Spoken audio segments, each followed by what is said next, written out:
Hail you Warhammer players and welcome to the the definitive podcast for the Warhammer 40k enthusiasts in the inland northwest. Your host here today is me, Jeremy All Day 40k Nakano, and of course my cohort Joey Bettingfield painting Bettingfield. How you doing, Joey?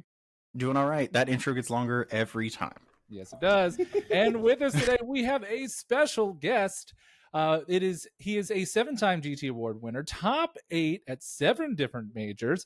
He's been a consistent USA top 100 in the stat check elo, and one of, if not the very best players of the Gene Stealer cult in the world. It's Floof Cox. Welcome to the show. Hey everyone, it's great to be here. Thank you so much for having me. Yeah, I'm looking forward to today's episode. I'm very excited. This is great. So are we. Now, obviously, you can find Joey and I on TikTok and as well as Instagram. Where can we find you, Floof?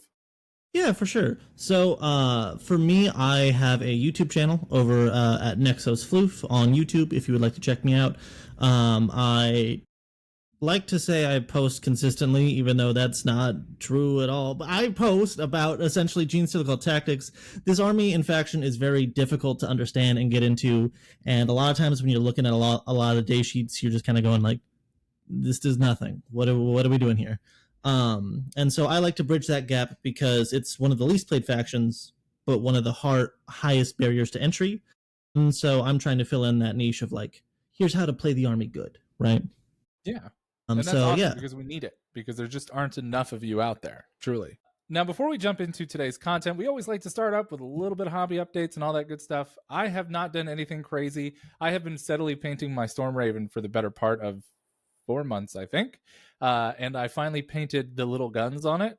And that's as far as I got the other day. So that was exciting. And then a little bit of paint ADD in general. I've been working on Blade Guard because who doesn't love Blade Guard? Who doesn't love a big dumb thing that just stands there and absorbs attacks from, the oncoming onslaught of gigantic knights? Yep. I don't like Blade Guard. I don't like Blade Guard. You don't enjoy the 30 attacks coming into your 3 wound idiot or wound idiots? No, I want you to have low attacks that go kill a big thing, not a bunch of little things. God. Yeah. So I want to put 18 on the table at some point. And I'm on my 12, so we'll see how all that I was going to say, are you sprucing your 6 or are you painting more? But that answered that question. So yeah, and then I can always just proxy some inner circle companions for the 18 if I really want to, seeing as they're all more or less the same unit. Anyway, that's what's going on with me. What do you got going on, Joey?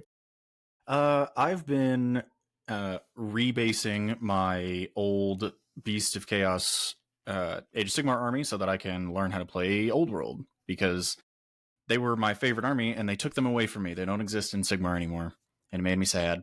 So I want to play with my goats, so I'm going to learn how to play Old World. I was listening to people play Old World when it first hit the new version or whatever, and I could not for the life of me muster any kind of desire to play that game after listening. Yeah, I assumed you would not have any. I played my first game of it yesterday. It's super fun. It's very simple. It's like classic 40k, which is a thing that you, Jeremy, have not experienced, where it's just we are going to move and we're going to kill each other. It's not super strategic or anything. Even the missions that have objectives, you can score all of your objectives, and if you get tabled, you're still going to lose because kill points exist. But it's kind of nice to just have that little breath of fresh air of I don't really need to think about stuff. I'm just kind of roll dice and put my cool models on the table. Are you a different games kind of guy, Floof? Not that much. Although weirdly, I actually do have a Beastman army. My friend, he painted up this beautiful, just absolutely gorgeous army, and the week that he got it finished was when it was announced that they got Legends. And we were just like, oh, we're here for everybody. So he tried to play it a little bit here and there. And then finally one of my LGSs, they ran this come sell your own stuff, like a bazaar type thing, to where you could just buy a table and sell stuff there. And he sold his entire Beastman. He was selling it for $100. And I was like, whatever. I'm probably not gonna. And our friend comes up. They need the werewolf, some cool model for their Space Wolves army. They want to do a conversion. And so one of our friends instead of buying just that model from the army, just drops the $100 for the lot, gives him the lot, and he goes, well, I don't need this. And he takes the werewolf model out, and then he hands me the army.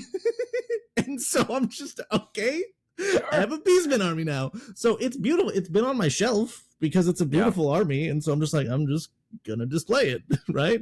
That's awesome. They have, it's one of those armies that like, and they are, I mean, they're super old. That's obviously common old fantasy stuff, but they're one of the ones I think that holds up the best to good paint jobs. Yes. And when you just have the horde out, like it looks so good. Yeah.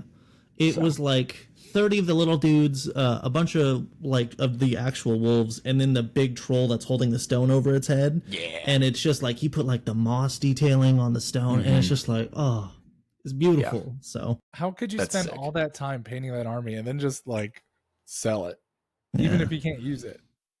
To be fair, the friend is just a like fantastic painter and had like 10 armies that are just all gorgeous. So it's just kind of like, well, I can't play with this one, so I have children and need space in the house, kind of thing. I suppose, you know what? That's a good point. Yeah. Have you been working on anything yourself, Floof? Yeah, so I got an opening to where for my GSE army, it's a Necromunda themed army, because when the first time I got into GSE, it didn't work out. The second time was through Necromunda, because in there, all of the different gangs can be infected with the gene seed, right? So I collected a bunch of the different gangs infecting them until I realized I was like, I just kind of have enough for these to be my neophytes. So it started with there, and then now a couple years down the line, I was then bringing in to where all the other different 40k factions, because the story is like, oh, Necromunda's fallen, and we're stealing anyone that like comes nearby. I believe it's 27 factions in total is represented in my army. I've never built a display board, and my LGS finally just got in like all of the like Necromunda, Hive Secundus stuff, the Ash Waste like towers, all of the bridges and all that. And so this week has been going and building up the display board, and then I didn't have any Adeline Jackals before Tacoma, so I took a bunch of the Escher gang like bike girls. The squat dudes are going to be my big quads, and so now I'm converting all of the Ash Waste Outriders into my Adeline Jackals as well. And it's very fun. Yeah, basically like every couple months I'll save up enough credit from like winning events that I'm like, I'm just going to splurge and I will buy a new expansion onto the Kit Bash army. It's great. I love it. So that's fantastic. Yeah. Where are you located, Floof? Just curious. You're in California, right? Yeah, I'm out in NorCal, just on one of the cities that's kind of scattered around Sacramento. Oh, gotcha. I grew up in Oakley, California, so about 45 minutes away. Yeah. Nice. There's a very not a very big Warhammer community in that region, is there? So there is and there isn't. There for the past like year, 2 years, there was a shop called Elysium Cards and Games, and it was originally Hammerhead Games. They merged together with someone else, and they through the efforts of the judge, who was one of the best TOs judges I've ever been had the pleasure to play with, right? Ran events like every 2 weeks. And for like a year and a half, we just grinded shit out. And I will tell you right now, it is like 80% of why I am where I am, because I just was able to get the reps in, you know? But unfortunately, hard times fell the shop. They did have to close. But like the community grew so much that there was already like 5 or 6 shops in the area, like within a stone's throw distance. I can go to 6 different shops, less than 20-minute drive. And so now all of them have kind of picked up the slack because there's that big hole. So we still kind of have like, I can just go on BCP and this weekend pick between 2 different shops to go to an RTT. So there used to be nothing. And then in the course of like 2 years, now it's actually pretty healthy. The only thing we're kind of lacking is the bigger events, the like GTs, the supers and all that kind of stuff. But I've been trying to like work with some of the shops to help build that up. That's awesome. Yeah. I hope you guys get some out there, because then it'd be easy for me to find a place to stay. Yeah, right. I love anytime I go to like any 100+ person event, I have to drive 8 hours minimum. But that's just California. Yeah. Right. Hey, so and if you ever want to come up for maybe next year for the Storm of Silence, you got places to stay here too, buddy. True. So which one is Storm of Silence? Is that also Storm in of Washington? Silence? It's up in Spokane. Yeah. Nice. Yeah, that's I'd love like to check that out. GT Washington was beautiful, by the way. I don't know if I told Joey, but I drove up the day before the event. Like I was on a 12-hour drive, and it was gorgeous. I loved it. It hurt to do, but it was gorgeous. Yeah, sometimes it's worth it. Yeah. Yeah, it's I think we had it was 114, 117 something that played this year, so like it's pretty solid. Nice. Yeah. Okay, so let's launch ourselves into some content. Let's actually talk about what we came to talk about, which is mostly you. But we were all at Tacoma, so one of GW's flagship events. And so we've already gone through mine and Joey's like overall games, of course. So we're just gonna ask you, how'd you do, buddy? I had the pleasure of finishing in 6th place out of 450 people. Top 8, only being under essentially the top 4 that won the shadow round. And then the only person out of that top 4 bracket that placed higher than me was Scary, who I lost to in round 8, but technically 9. Gotcha. And yeah, it was a hell of an event. I had a lot of fun. 3 days are always really cool, but man, they are taxing. they're just rough. I still think, especially like the people I was staying with that night, they were like, yeah, we're like, after day 3, we're all flying home, so there's no extra day, so you're fine driving, right? And I was like, I need to find someone at this event that I can crash with for a night, because I need to pass out. But yeah, wild. That much intense Warhammer plus the shadow round. Oh my god. Yeah, the shadow round itself. Or do we want to go just straight through the matches I did? How do we?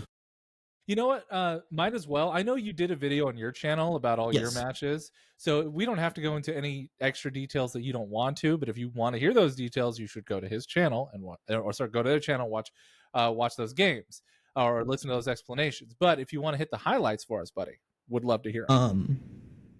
There's like a couple standout games that I love to talk about. One, I just want to keep getting this out that I love this man. My round 1 was against a guy named Titan, who said it was his first ever tournament. And as soon as he said that, in my head, I was like, oh no, why me? No. Why did you have to get paired into me? I'm sorry, my child. And like, we still played a good game. I wasn't like a dick to him, but it's still just there's, you're not doing the thing, right? And we had a great game, super great guy. Him and his buddies just went and had a good weekend, and I'm like, hell yeah, man. Anytime I hear that, that's like the spirit of the hobby, and I'm loving it. Outside of that, my round 2 was great. My round 3 was my round 4, no, I'm kidding. Yeah, my round 3 was against Joey, who it was still like a fantastic game. I think me going second in that just kind of like made it cursed for you, which, what are you going to do? A little bit, yeah. And then weirdly enough, day 2 was the one that was most of a blur. Like I'm like kind of even like struggling to remember my round 5, and now I feel like an asshole. Oh wait, no, it was the stream game. Duh, AdMech. They were all fine. You Marshall. Yes, Marshall, who fantastic AdMech player. Really, really good. And it was really funny because walking up, we both had looked at our lists and we know this game kind of comes down to who goes first and who can jail the other guy. And so we're like, giving our hello, nice to meet yous and all the nice things and all that. And like in our heads, I can tell both of us are like, need to go first, need to go first, need to go first, need to go first. And we get to the first turn roll off and he rolls a 1. And I'm just like, please, Star Gods, if you've seen me, don't let me roll a 1. And I get the 6. And we're both just like, all right, we know how this game's going to be, right? Gotcha. Because it's all about positioning in that game, right? Who gets on stuff first? Well, yeah, it's like he's going to have a bunch of Rust Stalkers run up and jail me in my deployment zone if he goes first. And even though I can shoot out of that, the inverse happened to where I can kind of keep him back, and we're fighting to where he has to walk onto the points and he has to come to me, and vice versa. GSC is much weaker in doing that, basically.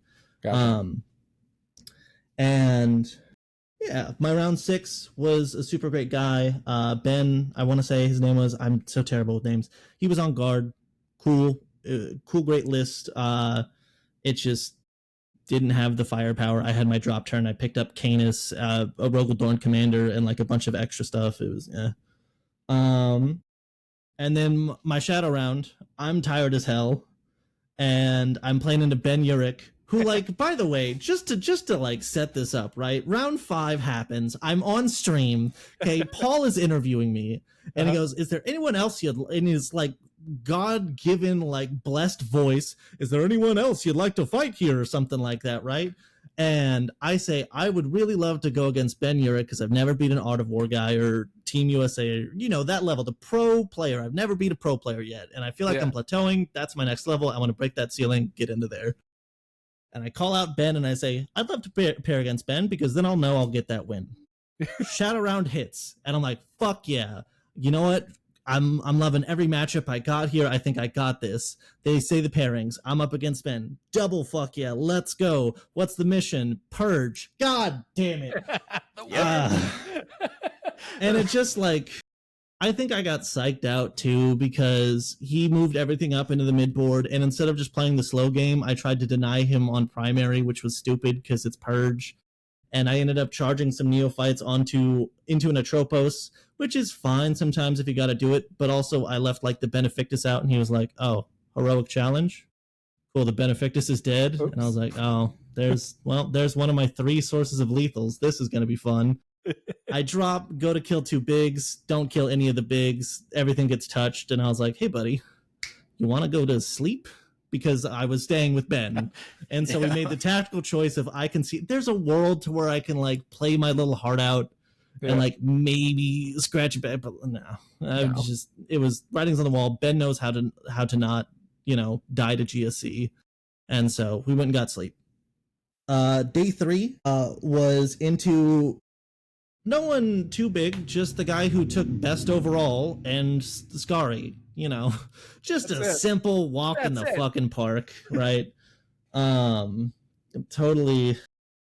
God. And it was double despoiler too for the Chaos Knights, which, like, if it's any other night, it's like totally fine. But that despoiler looks at a neophyte squad and says, "Hey, can you just not?" And here's 36 shots. And I just go, "You know what? You're right. Let me pick them up. My apologies. You know what? That's on me."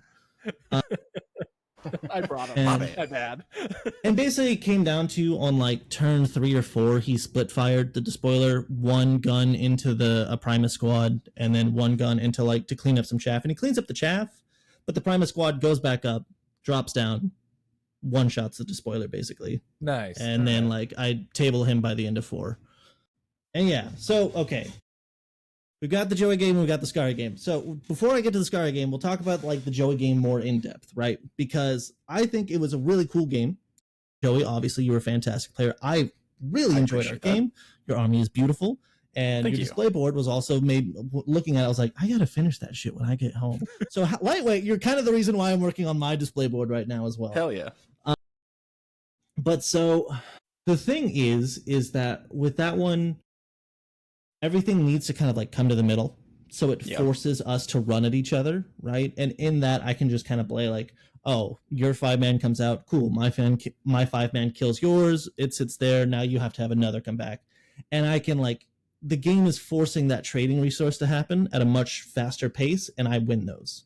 And it's much different than the game against Scary, to where it's just not that. It's not hidden supplies or whatever, or supply drop or whatever. And it's, I think, yes, we can talk about how like Scary obviously is just a better player, right? I don't mean this as an insult to Joey or anything like that. Scary is obviously Scary is a reason why Drukhari has gotten nerfed. And as someone who has gotten that done for his faction, I understand that there might be a level difference between me and another GSC player. I think that Scary's list as well, like with the double Packmaster, pack. The double beast pack, it's, I went first and I think I got in my head of like, I need to jail this before it jails me, and I set too much stuff up, but also not enough stuff, if that makes sense. Like, I was like, here's 70% of everything, if that makes sense. And if I'm gonna go with that strategy, I needed to give the full 100 to make it work, and I just didn't. And God, I don't even remember what the mission was. I think it was like taken. No, it was it's Scorched. So he can just sit back all game. The game is doing the opposite to where it says don't interact, right?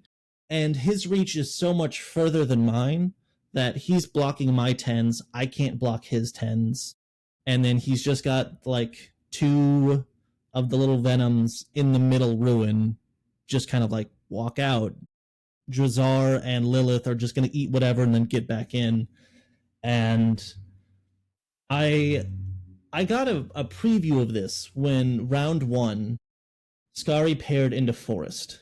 And if, for those the viewers that don't know, Forest is the #1 Space Wolves player. He's insane, which is vastly contrasted by how nice that man is.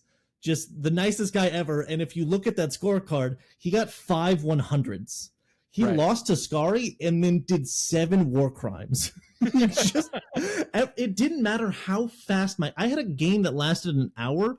I walked over to check in on Forest and they're all packed up. And I'm like, what the fuck happened?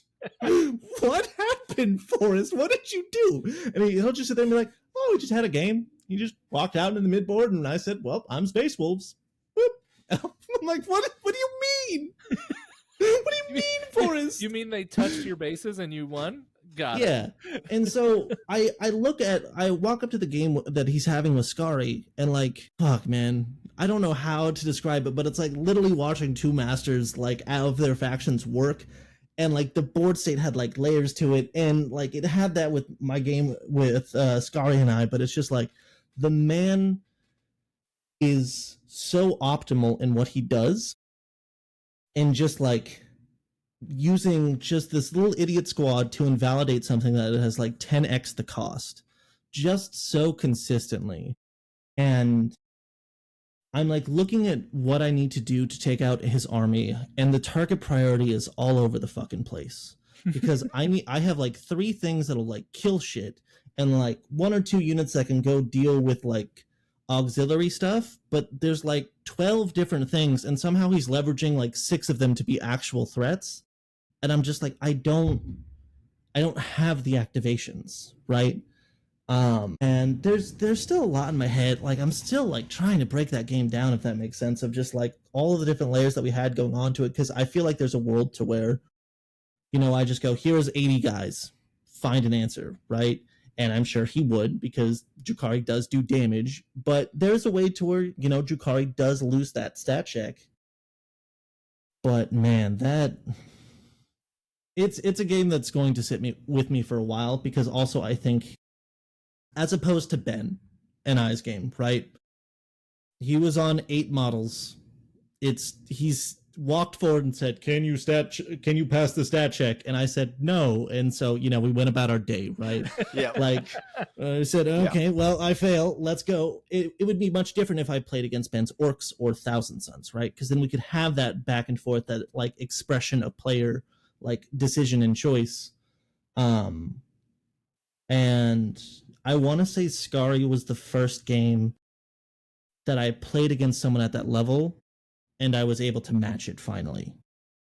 And it was exciting to do that, but I think that also let it get away from me, if that makes sense. I don't know. I don't want to sound too egotistical and be like, I'm the shit or something, but it's like, you kind of get overwhelmed with that, because you're like, I see all of the answers. What the fuck is the line, right? But it, like, I even had...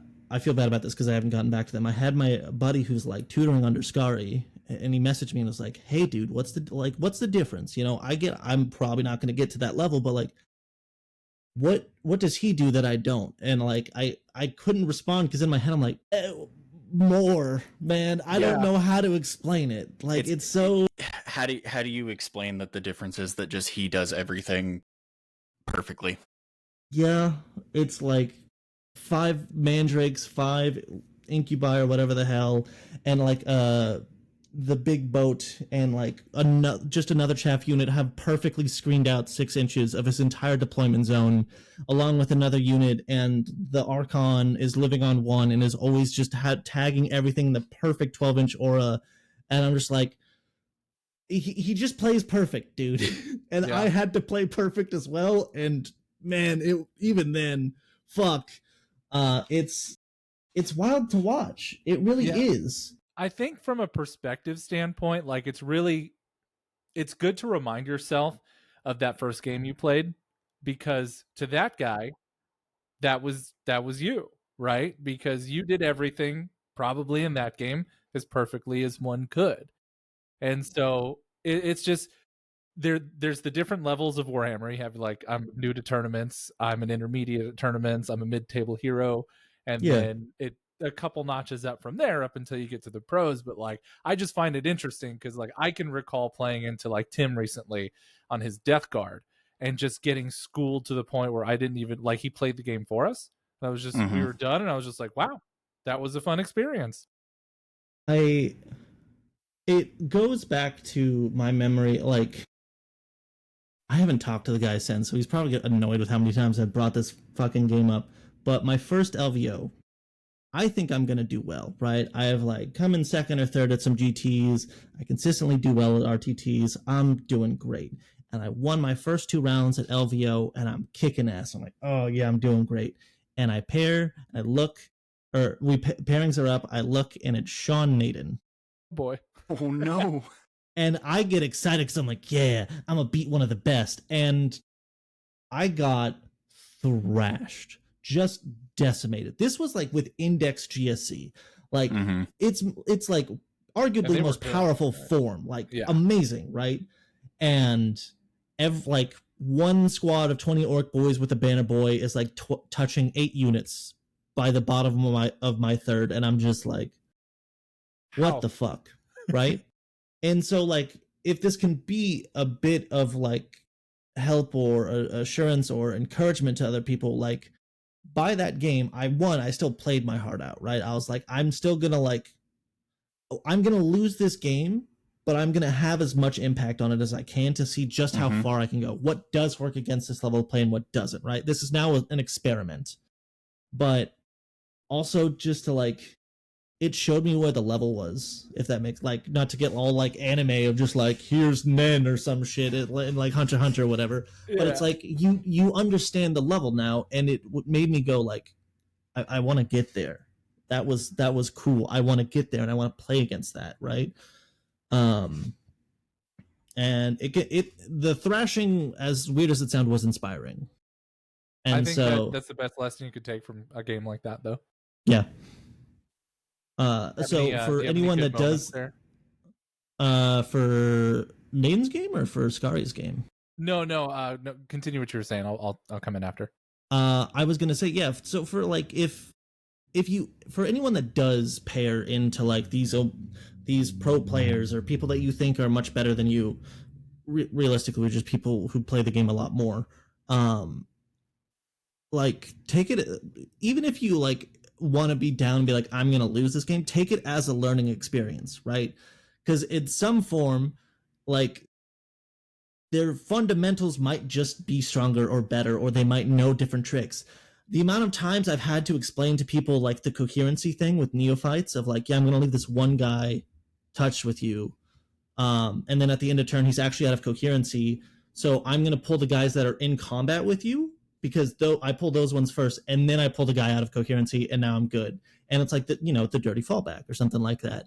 And I'll do that, and someone's like, "Oh, I play Necrons. I can do that with my warriors." And I'm like, "Yes, take this trick. Go do bullshit to your friends. Make them mad." Right? And so it's always a learning experience. And that was also something that scared me with Skari, because he showed me like a coherency trick where it's like, yeah, if you want to touch this, you'd have to move here, which means you would be within an inch of the beast pack. So if you want to touch my Archon, you also have to touch the beast pack. And I was like, I didn't know you could force me to do that. I'm scared. Yeah. Because I'm learning something while playing you. That's not a good sign. That's not where I wanted this game to be. Yeah. Normally not where I'm at in these games. What is happening? Yeah, normally I'm the one teaching people shit. But yeah, so they're great games. They're semi-stressful games, but also it's cool to play at that level, and I really love it. It's become my favorite aspect of the hobby. Joey, do you have a game you could recollect playing against one of these high tier players? Yeah, I mean, funny. I have two. Both names have already been mentioned here. So LVO, this past LVO was my first one. And I played Marshall round 2. Nice. And had the just absolutely just the shit kicked out of me. And it was like, I didn't know who he was. It was just Admech. And I was like, I know what Admech does. One of my teammates plays him. Like, I get it. It's not going to be an easy game. He's got a bunch of stuff, but like, I have the output. I think I can do this. And just got my shit pushed in. And I mean, he's just a phenomenally, like, I don't know, strategic minded person, like everything. And he plays Drukari, so there's no shock factor on my end. I think, I mean, it was, at the time, it was like the lowest scoring competitive game I had ever played. Like, it was really, I think I had 24 or something. It was really, really bad. And I killed like 12 or 1300 points. It just didn't matter. Yep. So, Well, that's also one of the cool things against like playing against people at that level is like the like little things in the game don't matter. You can play the game for either person because you know like the general stuff of what we're doing. Like, yeah, this moves up here. I'll help you get this range. Okay, this is like it's cooperative in that point because it's almost like both players want to get to the good part, right? Of like the showing the strategy, which I think is cool. Yeah. There's a handful, but like the other one that I really hold on to right now is Our Game. I was sitting across the table from Jeremy when pairings went up. I looked at it and just immediately was like, fuck. And he's like, what? What's wrong? I was like, I have to go play Floof. And he's like, oh, buddy, I'm sorry. And I just kind of sat there for like 2 minutes. I was like, it was that instance of like, I know I'm going to lose this game, but I'm going to go, like, it's time to just go learn and see how well I can do. And that was the purpose, right? It wasn't like a downtrodden, oh, I'm going to lose this game. It was okay, yeah, like, hell has to freeze over for me to legitimately win this game. But this is my chance to kind of see where I'm at. Yeah, for sure. And so there's a question I've been holding on to for a while. Was any of that game on your part, please be completely honest, was any of that game on your part like holding back, or do you think that your score is reflective of what the game was? I want to say no, but at the same time, I will be very honest in saying that is the third game I played with that list. And a lot of it is also just like me got to a point of like, I have this unlock. I know what the next 3 turns are going to look like. Now let me experiment to see where like damage is, what this might do. And like, I'm figuring out output of bikes and all that. So I will say like I couldn't autopilot our game, right? I didn't like, you know, I couldn't just be like, I'm gonna win this no matter what. Like I still had to be in the game, but I there is still a little bit that needs to grow. But you're not like a bad player at all. I want to say you're within the top 9 of people I played at Tacoma. Sick. Yeah, let's go. That's top great. 10. Those are numbers we like. But yeah, like you were impressive in like knowing your ranges, like kind of knowing how the game had to play out, the decisions you had to make, and understanding of like, I don't want to sacrifice this unit here, but I'm kind of like, I kind of have to do a bad trade for other things to go right. So I think that's also another hump that people kind of have struggled to get over. Of sometimes, yeah, you do kind of have to throw away your flasher unit into something that doesn't fucking matter, because if the rest of your list goes to do it, you just kind of auto lose if shit goes wrong. Yeah. Right? And I think we talked about that a couple of different times. There was the like, the big one I think was the like Lilith killing the bike squad. Was like, because we talked about it in the moment. I was like, I don't want to do this. She needs to kill something way more impactful than this. But I didn't have another choice. There wasn't anything else that could deal with the bikes, and I couldn't afford for you to put bikes in my deployments in. Yeah. Well, so. Yeah, that's the thing. It's just like you want Lilith and the witches going into neophytes, right? Mm-hmm. Because they just pick up a squad. But also I know that, and I'm saying no. Yep. You're not doing that. And the train unfortunately wasn't like set in a way to where like you realistically could stage them in a spot and not get got by something, right? So it is what it is, but then also like how I had to play around that as well. It allowed you to put other things up in different areas. And yeah, I think that there are going to be people who go, well, I don't want to put Lilith out, so I'm not going to. And then I go, well, enjoy bike jail, I guess. I'm just going to pop the venom and then throw a grenade at Lilith's unit for free. Like, I'm still going to get to her, right? So at least going, this unit is going to die. Let me go get some type of value. Let's not make it 100% loss. Let's make it a 50% loss, right? And I think that's something that is a very good lesson for people to learn. Yeah, and I think that was like, that kind of came down to one of the, because really the trade in that was just keeping you off of primary another turn. And that was like kind of where the question came from, because that was like my personal little takeaway from it, was looking at your wins. Our game was your lowest score for a win. And that was the like little personal victory for me. I was like, I didn't win, but I didn't get points off me. Yeah, I tried. And you could totally say like, oh well, it's the mission as well. But like, if like there's a world to where I just go, hey, 80 neophytes on the midboard, and I'm always scoring primary and all this kind of stuff, and you made it to where I couldn't do that for free, right? So just by knowing like I need to have things back behind walls so that Floof can't just drop onto the point and just be like, I'm scoring all the primary. Like, yeah, absolutely. Like I was saying, it's you were someone who made me have to be present in the game. And I know that sounds like a weird thing to say. I say it like that because I have ADHD, and a lot of times I can just be like, drop down, kill your stuff. Okay, go play your thing. I'm going to go look at the other tables. Bye. Yeah. No, I get that, which is like one of the weird like underlying reasons for me to play Drukhari's, because it pretty much doesn't matter the matchup. You can't autopilot it. Like, you'll just get shit on.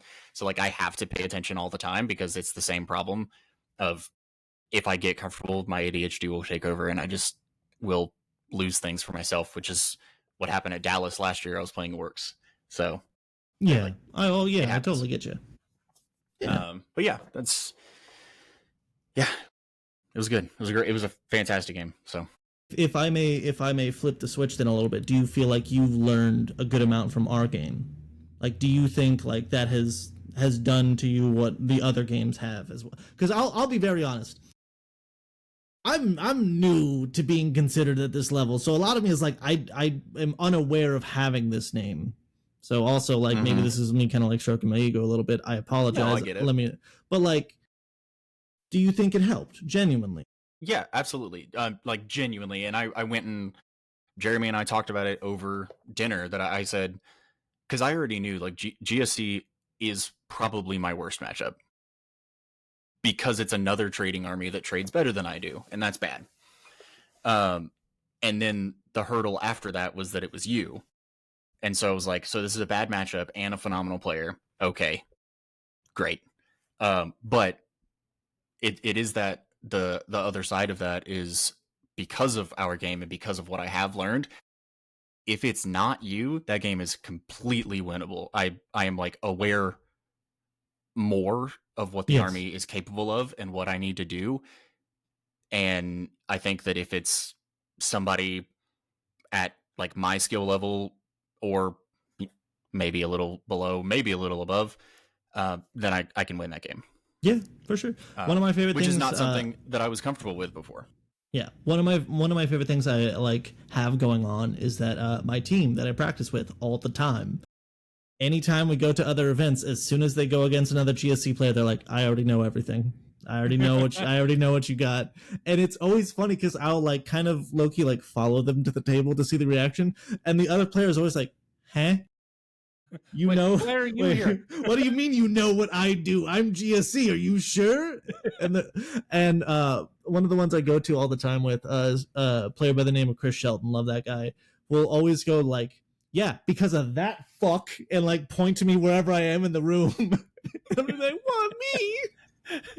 But there was also like at I want to say, I think it was the last LVO. No, it was like to where like I had a couple people that follow my channel show up there playing GSC. We said, oh no, it was the Bay Area Open. Sorry.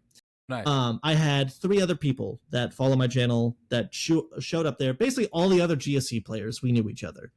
And so I said to my team, you are not allowed to lose to any of the GSC players. You need to teach them as if it was me teaching them.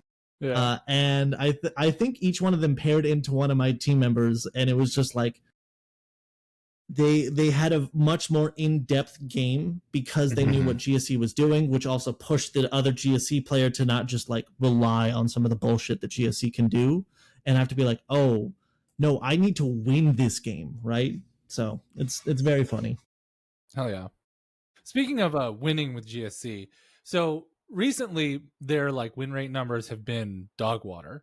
But where do you feel like, because it's just such a skewed faction and that there's so few consistent players, where do you feel they fit in the meta today?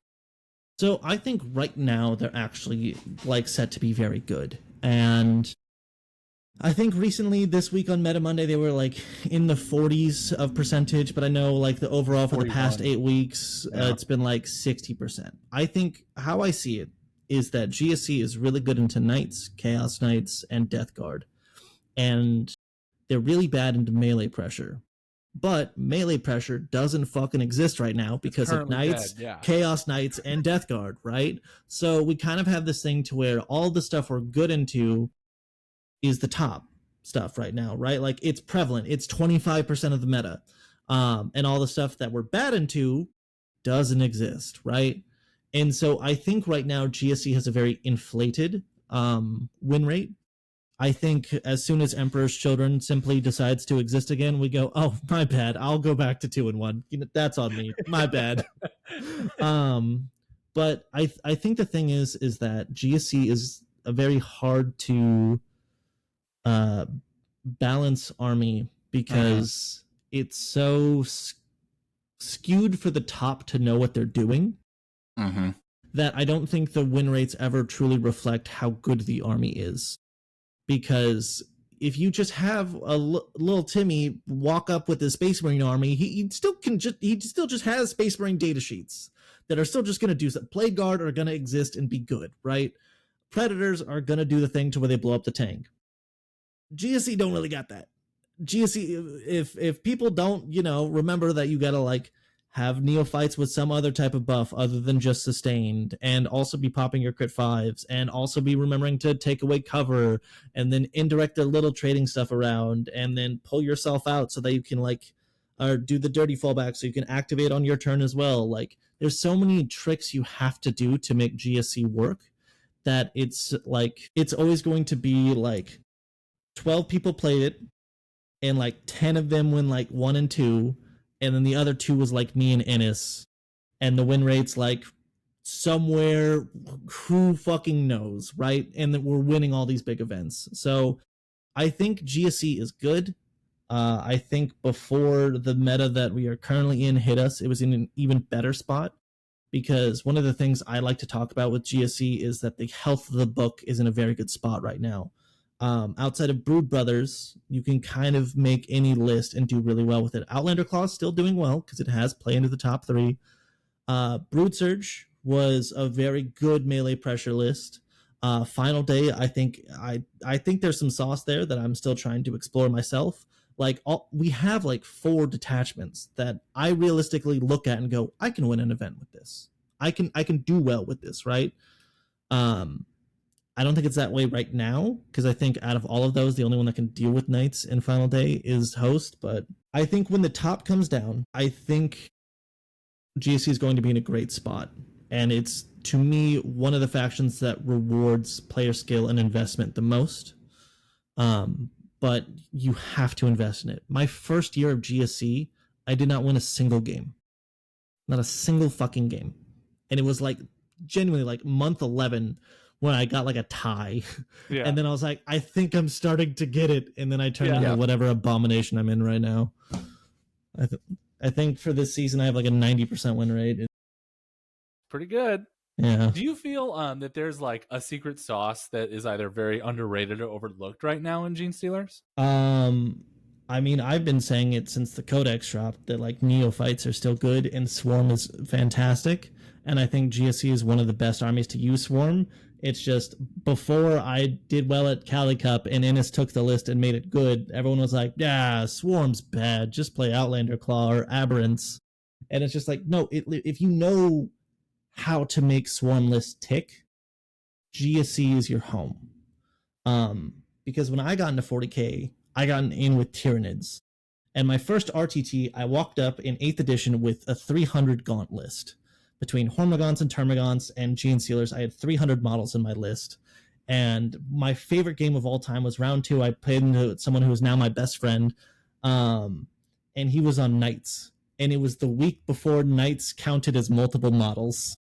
Oh, and no. There was so many times to where one little idiot just happened to live and hold a point, and we ended up drawing that game. But it was like 300 models versus 8, and it was great.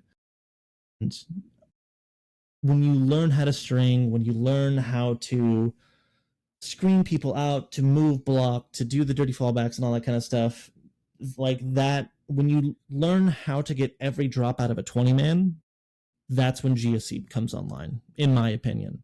There's obviously great builds that still work. You know, Outlander Claw doesn't go over a unit size of 5 outside of like the 110-man and includes. Xenocrate is just spamming 10-man metamorphs. Like, they're doing their own thing. I think, however, why Host speaks to me so much is because I like those Swarm armies. So when you learn how to play Swarm, Host is a great home for you. Okay.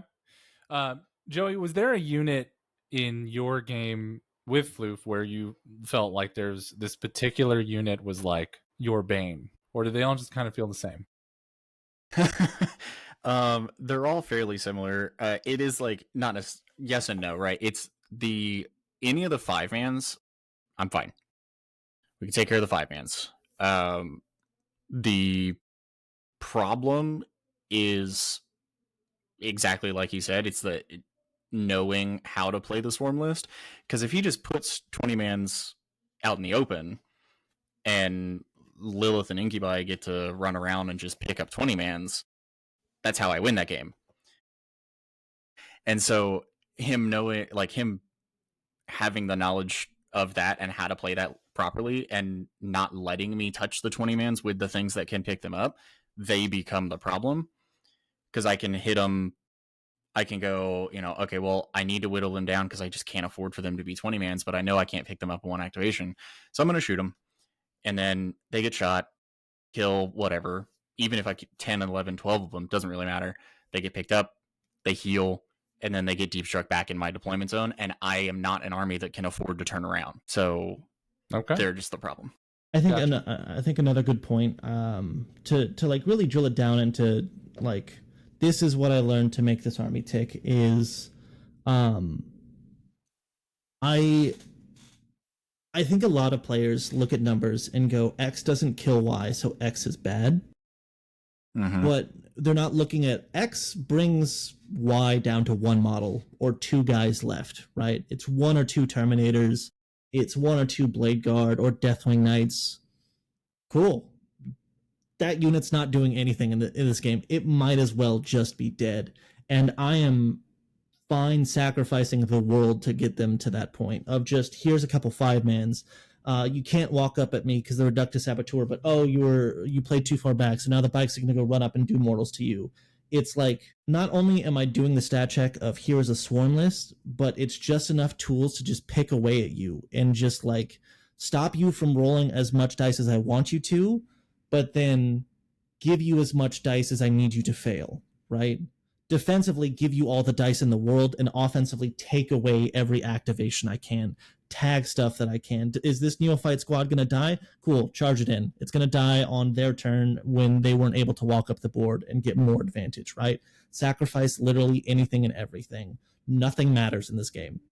I got brought in playing this game with 300 gaunts and like one Neurothrope.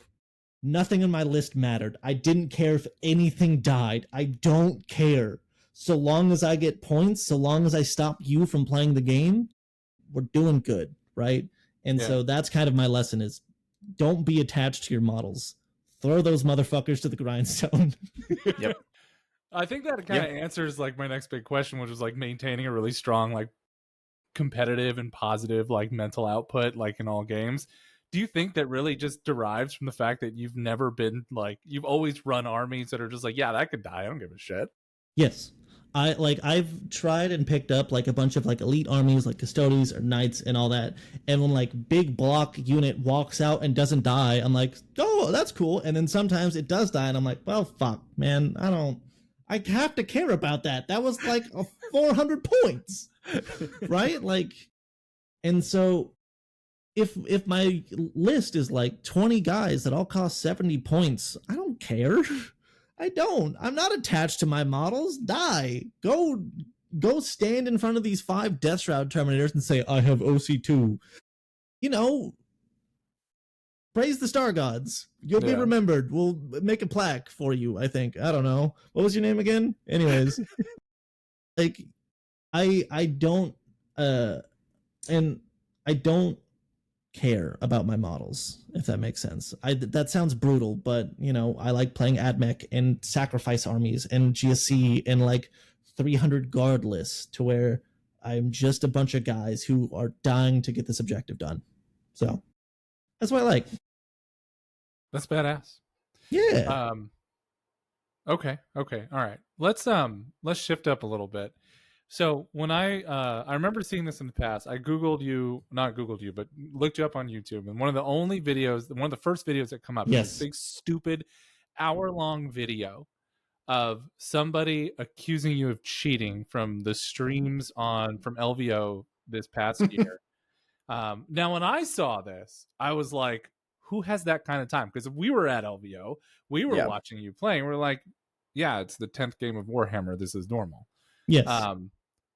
But how do you respond to that kind of crap? So at first, it was like I was annoyed, right? Because I had just been starting the channel, and even before then, I was in the GSC Discord, and I had been helping like people like learn the game, give advice, all that type of stuff, right? And so I was like, damn, this is like one of my first stream games, and it just ended up being a bad one, and now I'm annoyed because I can't recommend this game to people, right? Because it was a shit show. From the fucking start. Like, we're doing gotchas, we're messing shit up, both of us. But then I think it was someone who like added me in the GSC Discord and was like, hey, with all the respect, someone's got to say it. Like, that was a disappointment, right? Like, we kind of look to you for guidance and like to figure shit out, and you dropped the ball, whether or not you meant to or not. You dropped the ball, right? And so there's a world to where I just say, man, fuck Jay, and move on with my life, right? And I can keep going and keep playing the game I want to. Or I can do the thing of like, I want to be better, right? I do want to be better for my community. I do want to show people how to play this army at a good level, which thankfully I think I was able to do against Marshall at Tacoma. I think that game is fantastic to watch back. Because it's also 2 very niche armies, but masters of those armies playing it's cool. Or I can look at what I did at LVO and like actually take how I fucked up to heart. And I didn't watch the video. I had it like summarized to me, but I'm not gonna watch that. If it starts off with like, hey, the audio starts at 3 minutes in, just on like an ego side of me, like, man, learn to fucking edit. Like, it takes 2 seconds. Like, Jesus fucking Christ, what are we doing here? But then, like, there were some issues that were brought up that totally fair. I was over moving some models at some point. There were some times where I did like 6.5. I think there was one that was pretty bad to where I moved a Neophyte 7 inches. I'm not trying to do that. I'm moving 100 models very fast, right? But to also be my biggest critic, I'm the one that picked this army to play, right? It's on me to play it well. So, all right, cool. I need to work on that. There's a point to where I got 2 of my data sheet points wrong. Everyone likes to point out that I said that my stubber was strength 5. Wrong. It's strength 4 with twin linked. But then also there's a point to where multiple times in that game I said, oh, am I outside of 36? Thinking my mortars were 36 inch range. They're 48 inch range. So I got one good for me and against me. So I'm also kind of like, hey, maybe we can just use the fact that both exist to just kind of point out I'm an idiot. I was tired. I apologize. Yeah, it's normal. And saying all this to say, like, I can use this and just say, man, that guy's an asshole and move on with my life, or just be like, no, anyone and everyone can always improve. Anyone and everyone can always better themselves. And I think at this point, I will take it with a grain of salt and not let this one random guy who Jay probably told to make the video, or it's his fucking homie. I'm not going to like let it end my world, but I am going to take real criticism into account and say, okay, I'm going to work on my shit and I am going to be better next time. And lo and behold, I was. I played on stream at Tacoma and I was like, I played a flawless game. I showed off all of some pretty nice stuff that I had talked about in my videos, and I only want to go more, right? And I think you kind of have to have that healthy mindset. You can't let just assholes get you down, but also you shouldn't shield yourself from criticism, because the moment you kind of like do that, you really do limit yourself on growing as a human being, I think. And, you know, I will say, was I messaged by basically every opponent that guy had before the round started saying, hey, this guy's real fucking sus and I don't think he did a lot of shit, right?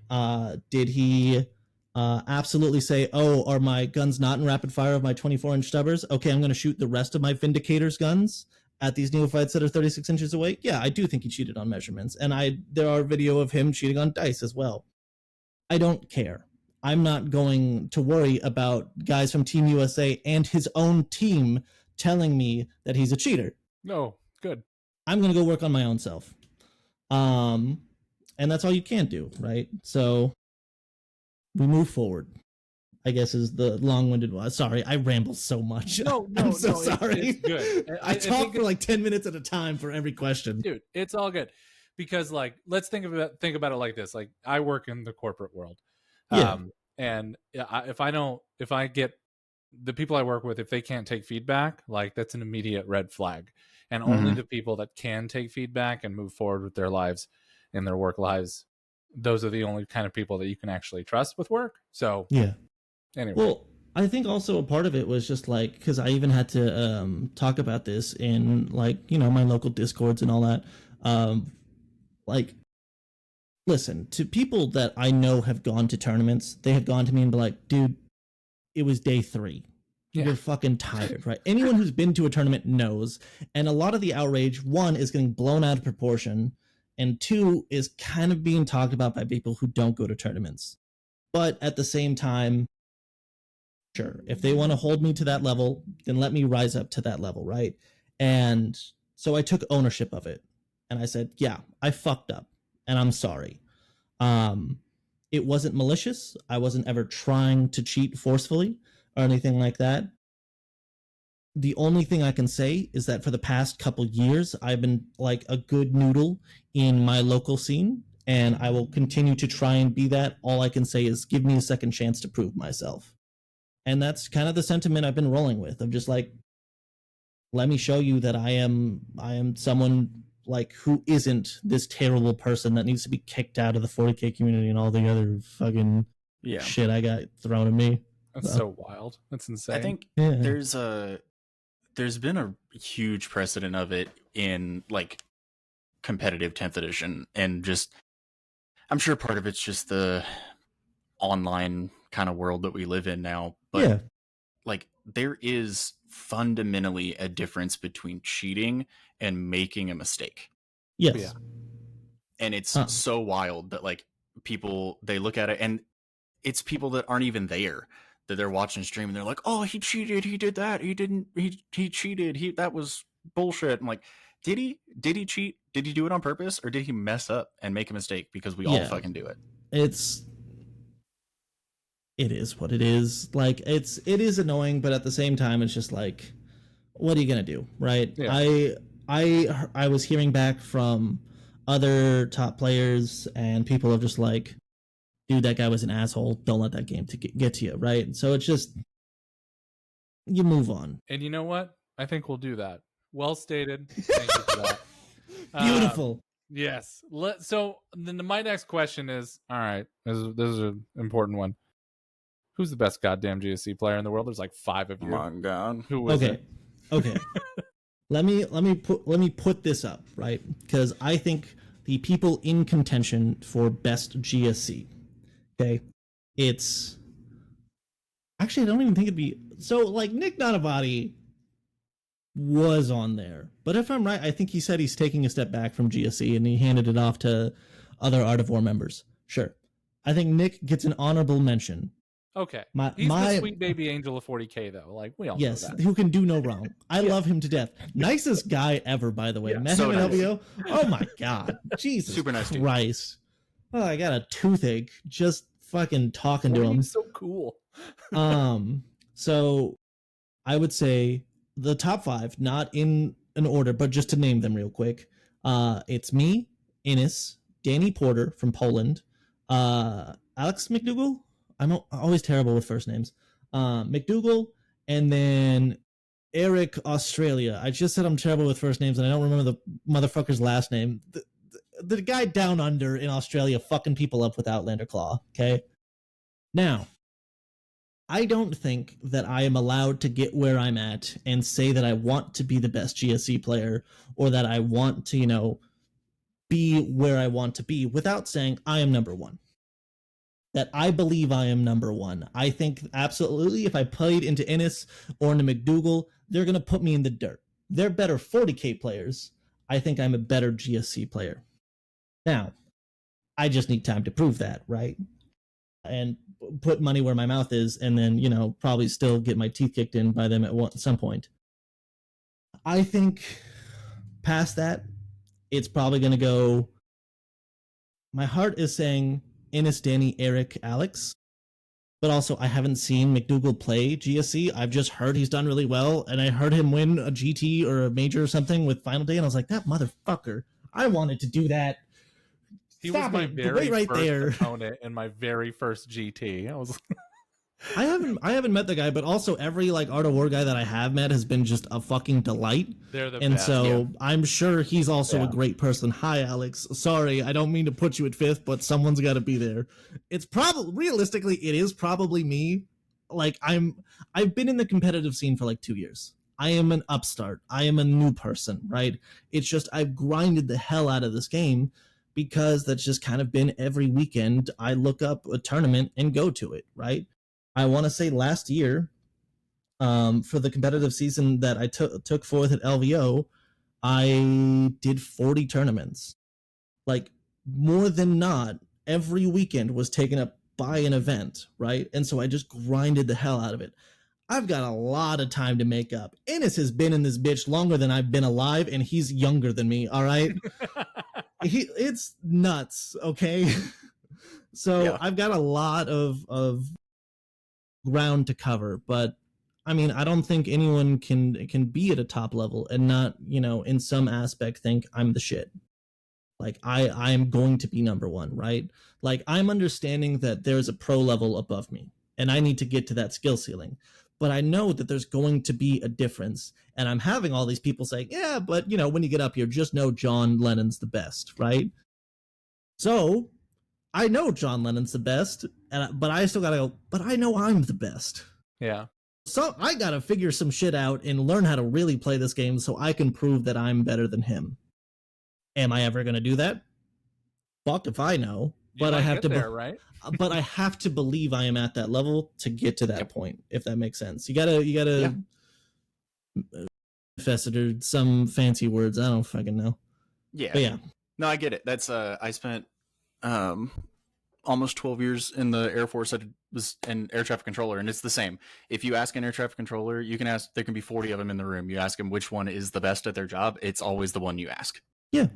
Because you have once again, no disrespect to the other GSC players. Ennis is fantastic and has helped. Like, I have gotten coaching from Ennis. Half of why I was at LVO was because I got coaching from him before LVO. Danny has put me in my place when I won my first GT, and I was like, I'm the greatest thing to ever happen to this faction. He was like, all right, shit ass. Why don't you learn from someone who's been on their, like, country's team and, like, played this at, like, the top of top levels? You've got some place to be, right? And, like, all of them are fantastic players and fantastic people. But I still got to be like, I belong here as well, right? I only made the meta-defining GSC list for fucking God's sake. It's fine. How's the mirror? It's weird. I actually ran a league, so I have a Discord set up for the youtube.com/nexusfloof or whatever the fuck. I don't know. I'm bad at plugs. And we just were talking about running the mirror, and so I ran a league to where it was like me and 8 other people, or 7 other people. It was 8 of us in total, and we just paired up and did GSC mirrors and grinded that out. And it's still really weird. I think out of all of them, Host is favored, but Host also has difficulty into Outlander Claw, but Brood Surge beats Outlander Claw, I think. Final Day just kind of fucking Final Day just kind of fucking exists there. It's weird. I had someone rock up to me. They brought Host with triple Clamavis, and I was like, "What are we doing here? What are we fucking doing here?" Sorry, what is that? Yeah, right. Sir. Which was funny because also at the first SoCal Open I went to, which I think was the first Open I went to, round 1 I got the mirror. And I had that to where I was the one with all the Clamavis, which is the 12-inch Deep Strike Denial guy. And I was like, yeah, I'm just going to put these on the mid board, and we're going to party on your side of the field. And that went greatly favored to me. But yeah, the mirrors, it's a lot. It's a lot to think about. Because also you can't tag things with the Ridge Runners, because then they just go away. It's a lot, man. I've played against my list and been like, this sucks. Yeah. You have to deal with this?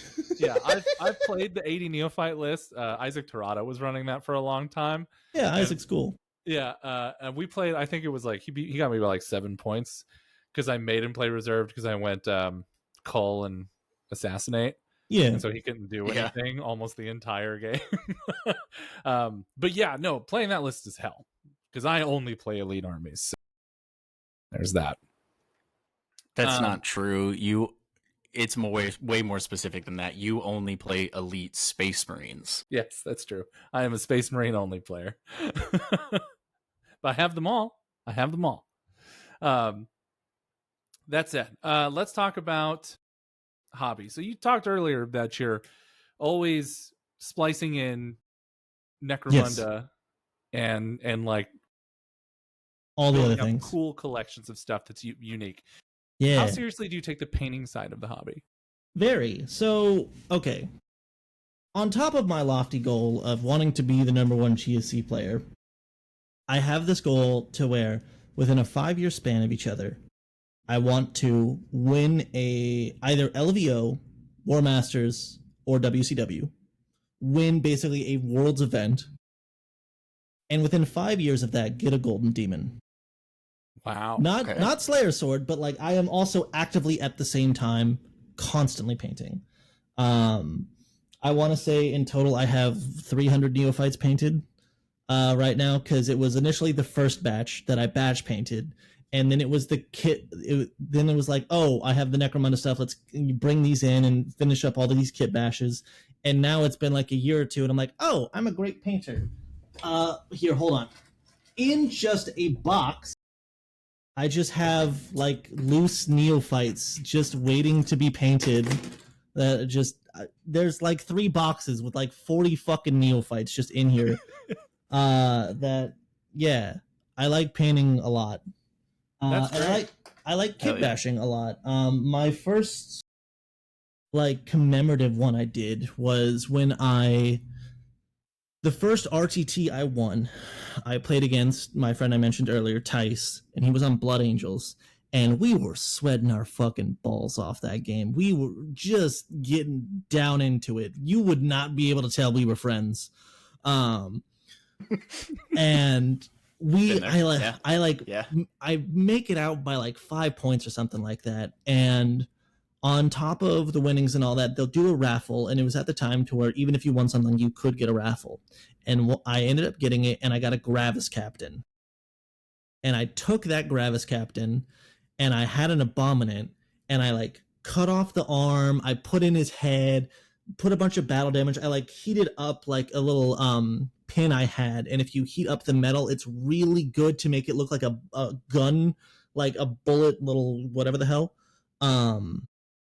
And I scarred it up, and essentially the story is that we kidnapped his Gravis Captain. Nice. We didn't know how to take the armor off, so we just started pumping drugs into him until the flesh grew so much that it's bursting out of the armor. Yeah. And then on the base itself, there's also just I think I had like an extra body from like the Maliceptor kit, to where it comes with like the half dead Marine, and I painted it up in Blood Angel style and just put like Valhallan Blizzard to make like gore, and then Blood for the Blood God to dye it. And so there's just this bloody mess of viscera of, yeah, that was that guy's friend.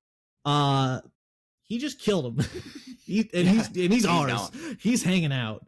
And yeah, so I have like 5 or 6 different Primuses. I think my favorite model I own is, you know, the special edition Sisters one that came out recently. It was immediately Legends. The one to where she's like raising the sword up. The fleur-de-lis is in the sword. Super cool. I took that and said, that's a great GSC model. And like her little symbol on the backpack, cut it off and put a little GSC one. The fleur-de-lis is like a bright purple, a bright pink into a purple to like simulate like a toxin. And then I put one of the Brood Scum heads on, and it just... I had to like kit bash also the needle pistol from like 3 different things. There's like a Melta tank on it. If you look closely at it, it's an abomination, but it looks good from, 3 feet away. And it is by far my favorite kit bash because it just looks so on brand, because it still has that like religious zealotry. Yeah. But now for the Star Gods. Can you do me a humongous favor and please send me a couple of those pictures so that I can inlay them on our video? Yeah, I absolutely would love to do that. One of my favorite ones was, if I can talk about these just a little bit more. Please. It's not Delac, it's not Van Sar, it's one of the gangs that is just a bunch of like rabble, right? They're just street urchins and they're covered in cloth and all this type of stuff. And there was one tour he's like posed and just kind of like humping forward, right? And I took it and I put a Krieger's mask on him for the head, and had the 3 different arms coming out of different parts of the cloth, holding different pistols. One's like a Sister's pistol, one's like a Votan pistol, and one's like a Guardsman pistol. And that's my Kellermorph. And he's just like this ragged. It's so cool. It's old, so like the paint job's not as good, but it's still, I look at it and I'm just like, you are fucking cool. Yeah, I have fun with the kit bashes because I think GSC is one of the armies to where you can go just out there with it. Yeah. And that keeps me very interested. Like one of the vehicles, the Palatine Enforcer thing, I'm currently kit bashing to just be one of my Ridge Runners. One of my ridges in the game that we played was it's the Boomdecker Snazwagon. Yeah, it's the Boomdecker Snazwagon, and so I call it my Boomdecker Ridge Runner. That's great. Yeah, I guess GSC is like the only faction where you could take things from orcs and be like, yeah, it's fine. Well, that one was actually inspired because I was taking everything from all the other factions, and I played against God, I always forget the team name. They wear the floral shirts everywhere. I was playing against an orc player, and one of his trucks was a Goliath truck. And I was like, wait a minute, you can't do that. You can't take my shit. Wait a minute, I do that. And so it inspired me, and I went on this big kit bashing thing. Another one, I took a call, and I made him into a Kellermorph as well. And once again, the symbol fits perfectly on his back. He looks super sick holding the 3 pistols, and he's my collar morph. Oh, that's perfect. Yeah, I love it. It's great. Yeah.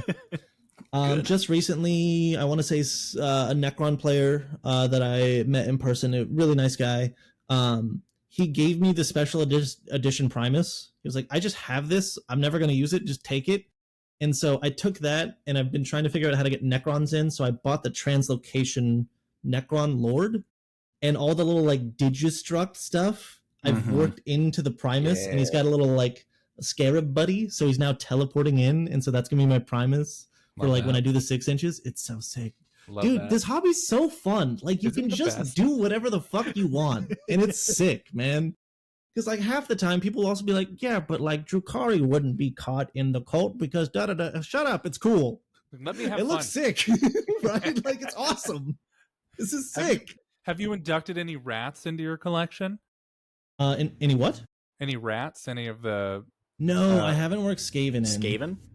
I think it's one of the Titans guys, I want to think, or at least he's like on the team with Tabletop Titans to where he has like the cheese stealer cults. Yeah. And I've seen that conversion a lot, and it's super sick.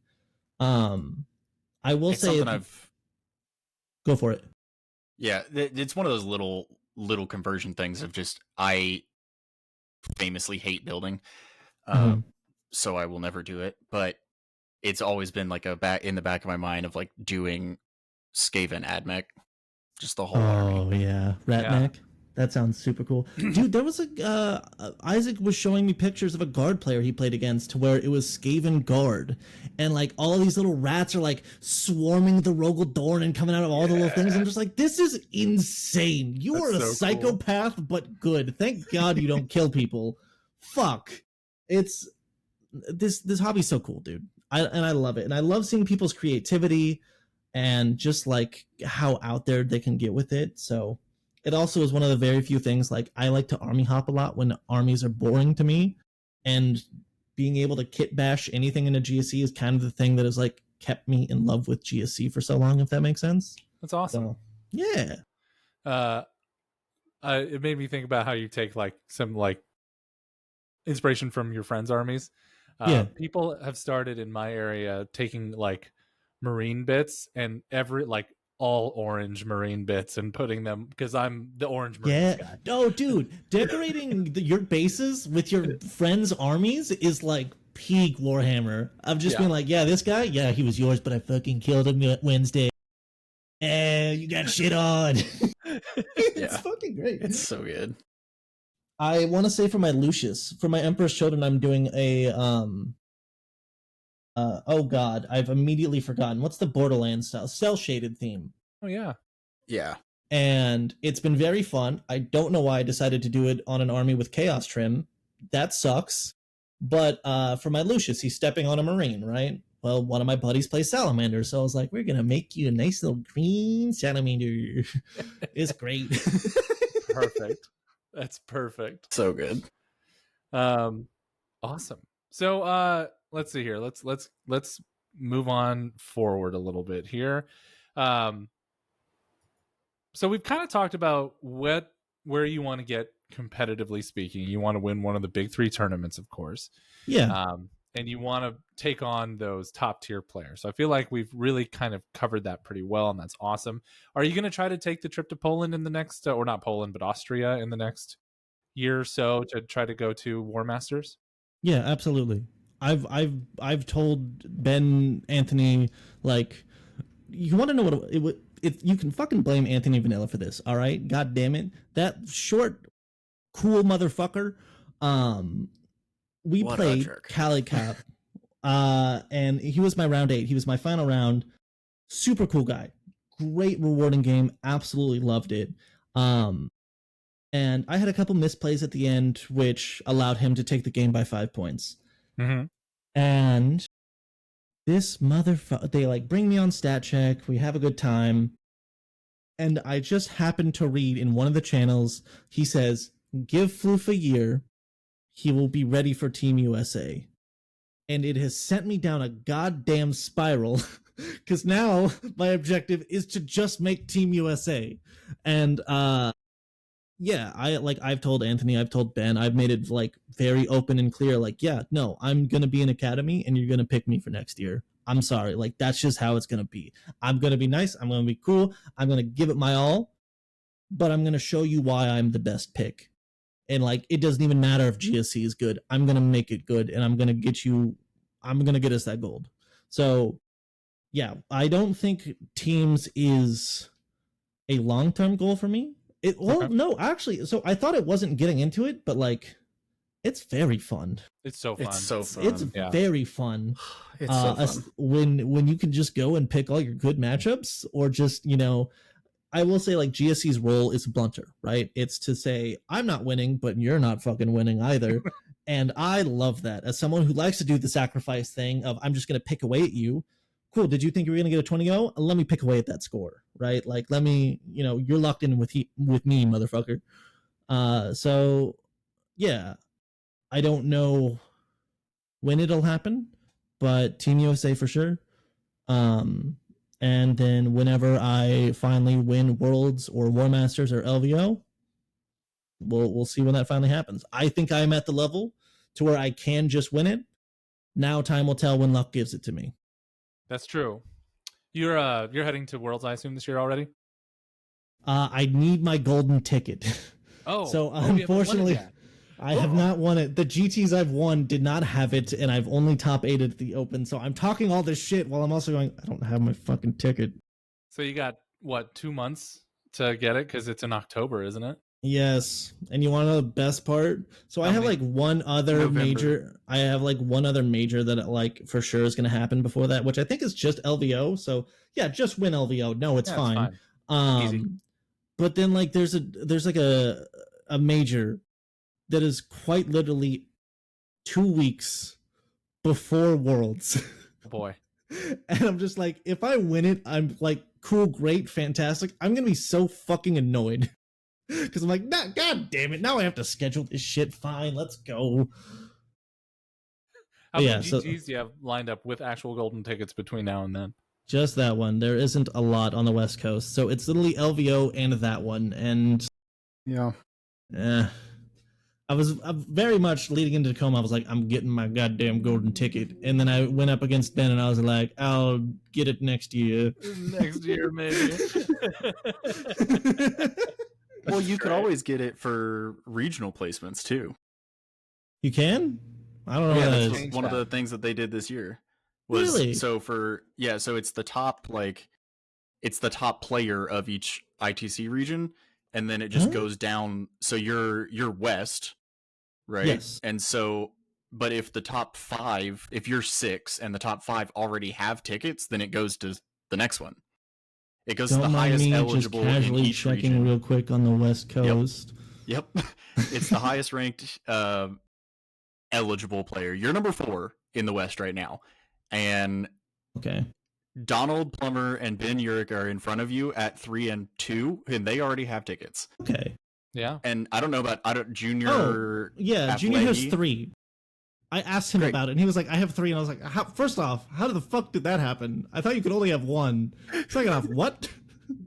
Then Junior's a Votan player over here. And he also, he doesn't travel like globally that much, so I don't think a lot of people know about him. He puts you in the fucking dirt. He makes Votan sing. That is by far the best Votan player I have ever seen play. That's no disrespect to other Votan players. Junior schmooths with it. It's been so interesting for me because I moved up here just a little over a year ago, like a year and a half, close at this point, from Texas. So like the South and Southwest region. So like having to relearn like who the names of like the big hitters are. Of like, I don't know who the fuck this person is, but they're way the fuck up there. Like there's a lot of that because obviously all the names I'm used to, they're not up here. So. Yeah. Well, also now I'm getting on the other side of that to where like going into BAO, everyone was like, "Yeah, you're the guy to win it," and I was like, "Really? There's no one else? Anyone? What? That's it? Wait, who else? What do you mean I'm the highest?" And I was like, "Yeah, you're the highest ranked." I had to look, and I was like 34th at the time, like globally, and I was like, "How the fuck? When did I get here?" When did this happen? But getting fourth. Hans Lieber is under you, so we just gotta, I don't know, take his kneecaps or something, and Hans go away. Get you that regional ticket. Yeah, and I just gotta top 8 and or win LVO again, and I'll lock it in. Don't worry. Easy. When is Oh wait, BAO Hans! I played against him in LVO. I think this was my shadow round. I think. Oh my god. Yeah, he's super cool. Around what time of year is the Bay Area open? I don't know. Hold on. This is a Looks Google like search. It was May this past year. Yes. Yeah. Yeah, that sounds about right. Yeah, it was about a month before my birthday. That's why I couldn't go, because it's always around the time of Storm of Silence. Crap. Yeah. There's that. It's so I like it because it is the best way to describe it. It is the smallest major you'll go to where it's around that like 150 player mark, to where it's still a good sizable amount, but it's just very quaint, if that makes sense. And so I liked, for anyone going to events or anything like that, I tell everyone, doesn't matter what skill level, go to this event because it's a good taste tester for larger events, if that makes sense. It's not big enough to have like all of these extra things to where we've got paint classes everywhere and all this kind of stuff. It's really just got like, in one room, here's 40k, in another room, here's Sigmar and Kill Team. Yeah. And then you like, there's 2 stalls out in the waiting room of the lobby. Cool. But it's also just like, it is still both a major, but also like small enough that you can be personable with everyone there, right? Yeah. Like at the end of the event, Specs bought me a beer too, actually, and I was a lightweight at the time because I hadn't drank in over a year. So after one, I'm just fucking chilling, and I'm talking to literally everyone because you kind of know everyone, and it's great. I loved BAO. It's my favorite. Okay, I'll try to make it next year. That sounds like a really it's super good fun. I have 2 questions left, but the first one is a totally non-related to 40k question. How do we feel about Brendan Lee Mulligan taking on the DM role of season 4 of Critical Role? My tattoo betrays me because I stopped watching halfway through season 3. Listen, this is my own thing that I have with D&D, and the D&D people are gonna get mad at me, but I got real fucking like Kronos from Incredibles on this shit of like, if everyone's special, then no one is, god damn it. Yeah. And like, Liam's the only sensible one. Why has everyone got like fucking 10 sessions worth of backstory to get through? What are we doing here? There's shit on the moon. Yeah. And I kind of fell out of it. Okay. I will say though, funnily enough, when I stopped watching Critical Role that much, I went over to Dimension 20, and I fucking love everything that they do. So then, as soon as I saw the announcement, and I've heard that some people didn't like it. That's what you get for having a bunch of neurodivergent people all having to deal with change. But like, also I looked at that, I was like, oh, okay, it looks like I'm watching season 4. Like, I guess I'm watching campaign 4 now, because do we not all remember fucking Exandria, whatever the fuck? I'm still monologue Calamity? Because of that shit. Calamity? Yeah, what so the good. Fuck? Yeah. That was so good. That was like the turning point for me of like, I mean, Critical Role was the first like, D&D thing that I watched. I had played for years, but like watching people play it, and it was very much like, oh my god, like Matt's the best. This was crazy, and obviously he's phenomenal. He's fantastic, amazingly talented, incredible. Yeah, all of them are so. Sorry, finish your thing. Yeah, they're all crazy, and like. But then Calamity came out, and I was like, I knew Brendan's name, but I had never watched it. I was like, hold on, this dude's insane. He's cooking. So right? Then I started watching Dimension 20, and I went like, I still love Matt. Like, he is very firmly in my top 3, but I think overall, I much prefer Brendan. I think Brendan is a better overall DM, and I'm super excited to see him again. And Matt's going to play. Well, like, so my whole thing was that, like, but like the 3 that were like you talk about, right? When you like knew both Critical Role and Dimension 20 is Brennan, Matt, and Abria, right? And they're all fucking phenomenal DMs. And the thing is that they're all just different flavors of phenomenal DMs. And you don't like have to be like, oh, this one's better than the other. It's like, no, motherfuckers, burritos and pizza can exist in the same room and be delicious. They're just like it's just good. Fine. Yep. Like, it's great. And so I'm super excited for it. Also, all the times that Matt has been a player, he's been a very like fun, like he's a super fun player. Yeah. God, God bless his. I just watched the Katie Maravich one. I don't know if y'all saw that, but it was the on a bus thing. Do you know what that was actually for? Just the fucking. I have no idea. I saw it as a fever dream and was like, I can't look into this. It's gonna take away. So I saw that fever dream and I just remember Matt being like, "Do I have any affiliation with San Francisco or with LA because I have lint?" And Brennan being like, "You are trying so hard to relate here." It's like, so funny. That clip was great. Matt tries to give so much as a player to like help the DM, right? And I'm just like, fuck yeah, dude, that's so cool. Yeah. So yeah, like my ideal I can't even say like my ideal cast would be like these 5 people. It's kind of just the cast of Critical Role, but now also Matt's there and Brennan's DMing. Like they're all fantastic. Liam is, that's pretty much it. I will say out of all of the cast, I think Liam is my favorite like player, because just like, fuck, man, he is so goddamn fucking sad and dramatic all the goddamn time. Talented. And I'm like, there's still a little bit of Gara in you. I love you, boy. Like, it's great. And then you get to see just all of them are so good, and I love them, and I just want to watch them more, and I miss them. But God, I was watching season 3, and I was like, what? Yeah. No, it's like it's we at need the more point human that, like, fighters. God damn it! Anytime they do a side campaign, I'm like, oh, who's in it? And I look, I'm like, oh, everyone's not in it. I don't care anymore. Yeah, right. Like, I'm a big Travis and Laura guy. I love those two. They're just Travis is absolute God. favorites. Love them. Love them. I think like Travis was the one that like slow burned on me the most, right? Because at first it was like, God, I haven't watched it, so I'm terrible with fucking names. The Eldritch one, the one with no, you know what I'm talking about? Yeah. No, Taliesin? no, Taliesin.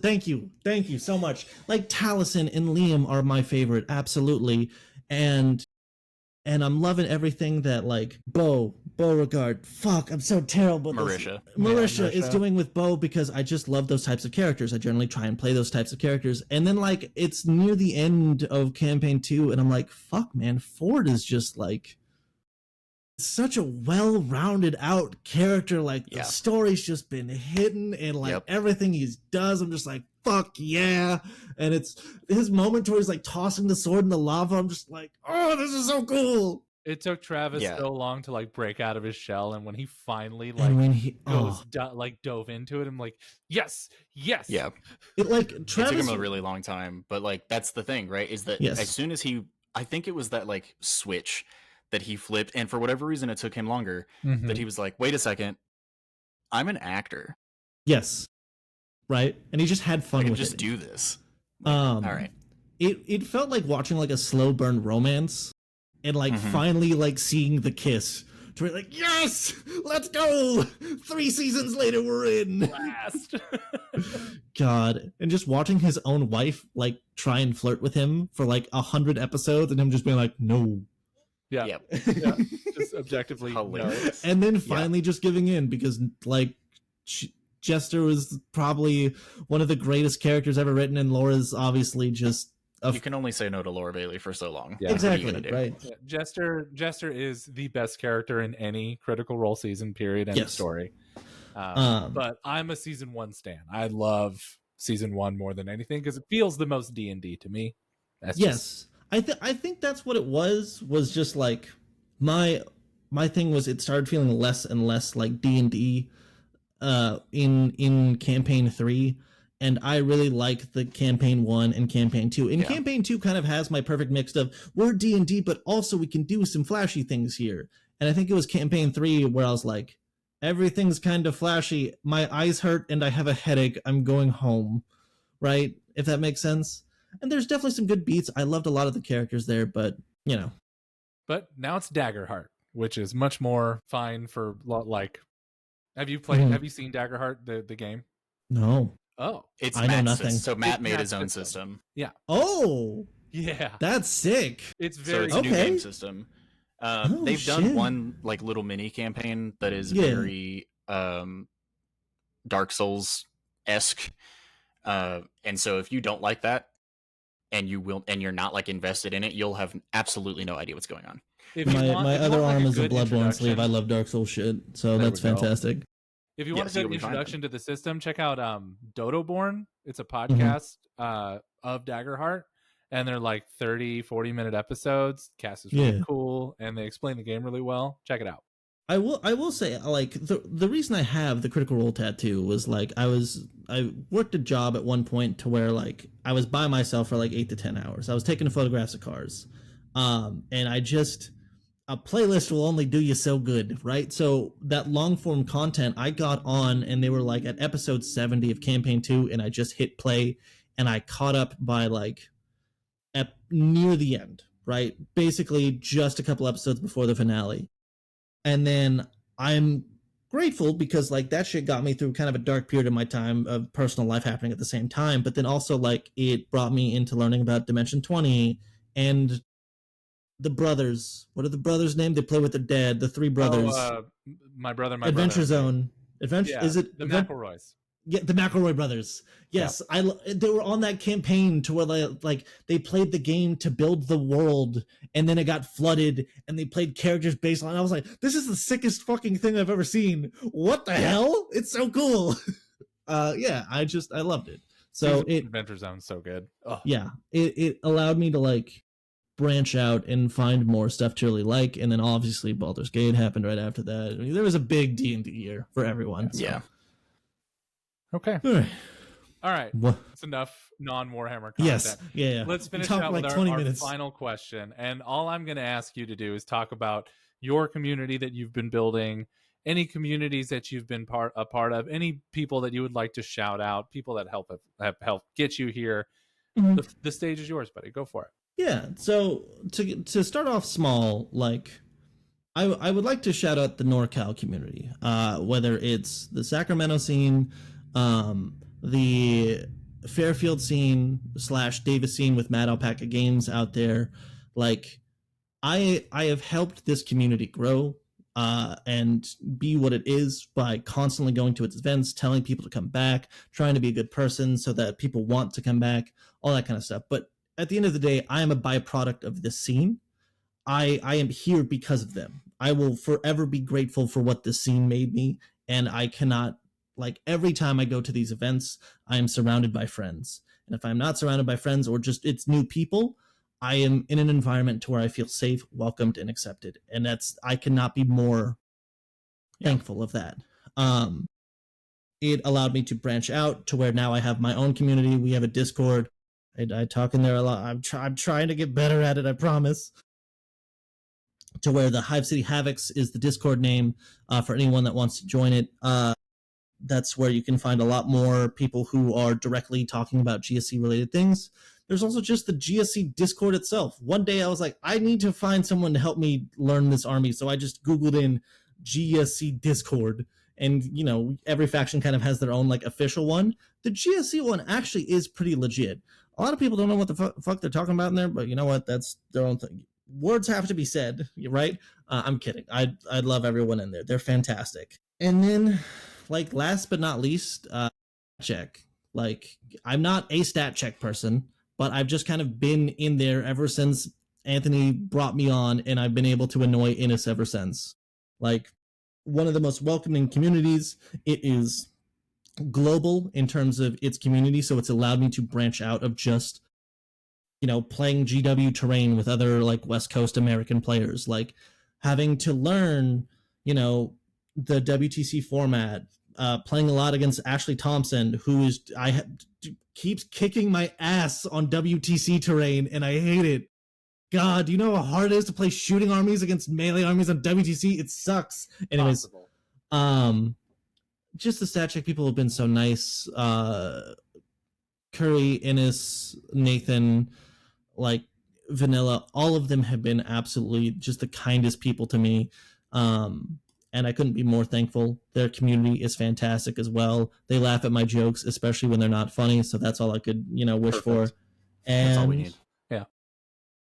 Yeah, that's basically it. For what it's worth, if I can do a little bit of a shout out, Mad Alpaca Games is the secondary shop that I considered my favorite shop. The first one was Elysium, but they're closed, and I think a spiritual successor will be opening soon. I forget, but Mad Alpaca Games has gotten to a point to where it can now host its first major, the Mad Alpacalypse. Nice. I want to say it's sometime in September. Check it out, look it up. It's on their website. It's going to be at the fairgrounds in the local area at that time. Come hang out. We're going to have 40K. We're going to have Sigmar. We're going to have Kill Team, I believe. Just a lot of stuff. This is this shop's 1 second. Yeah, this is the shop's first step into doing an event this large. And so if you happen to find yourself in the NorCal area or just on the West Coast and want to come out, golden ticket's on the line. You're not going to get it because I'm getting it, but a golden ticket's on the line. So by all means, come out, come say hi. I'll give you a handshake or something like that. And yeah, that's I appreciate this shop. They've done so much for me, and they're filled with really great people. And I believe the TO, because we had enough people pre-sign up, is going to be wearing a maid dress for the event. So that's going to be great. If you want to see a cat boy in a maid dress and come play 40K, come to the Mad Alpacalypse. I think that alone is worth the ticket. And for those of you out there who hear California and think, oh, it's the most expensive place in the world, it's the Sacramento area. It's not. Don't worry. It's fine. Yeah. Head out to the region. There's lots of tiny hotels and places to stay, and getting around is easy, and the traffic isn't bad, I promise you. So hell yeah, man. That's really cool. Anytime a store gets to step up and has the opportunity to really host a large event. How many signups overall? I actually just looked it up. It's capped at 124. It's going to be November 1st and 2nd at the Dixon Fairgrounds. Awesome. So once again, 40K major. They've got Age of Sigmar and they've got Kill Team. Come hang out. Yeah, that'd be great. Excellent. Okay, well, Joey ran off, but Joey died. There he is. Okay. All right. I'm here. Sorry. Want to go ahead and just, number one, thank you, Floof, for coming on board. We really appreciate you just coming out and hanging out, dude. Really enjoyed you here. And for everybody who stuck around and listened, thank you so much. Get out there and support your friendly local gaming store. And we'll see you next time at the Yacht. See you around. Bye.